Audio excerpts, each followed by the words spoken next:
આ બેન 14 વર્ષ પહેલા આખું ભારત મૂકીને પાકિસ્તાન પરણવા ગઈ હતી. હવે ત્યાંના પાકિસ્તાની પતિએ ત્યાંની પાકિસ્તાની અભિનેત્રી સાથે બીજા લગ્ન કરી લીધા અને આ બેનને બાબાજીના થુલ્લામાં 7 વર્ષનો એક છોકરો પકડાવી દીધો. મિત્રો, હું વાત કરું છું ટેનિસ સ્ટાર સાનિયા મિર્ઝાની, કે જેનો પતિ હતો પાકિસ્તાની ક્રિકેટર શોએબ મલિક. મિત્રો, આ ક્રિકેટરે કેટલી સદી મારી છે ક્રિકેટ જગતમાં એ તો મને ખબર નથી, પણ સોશિયલ મીડિયાની અંદર તેની બીજી પત્નીના ફોટા મૂકીને એણે એક જ દિવસમાં એના 14 વર્ષના લગ્ન જીવનની વિકેટ પાડી દીધી.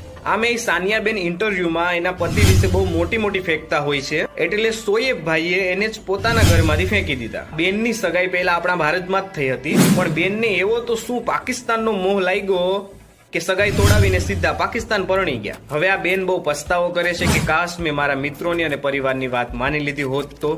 અને જો તમારા કોઈ સગાવાલાએ પણ આવી જ રીતે પરિવારની વિરુદ્ધમાં જઈને બીજે લગ્ન કર્યા હોય તો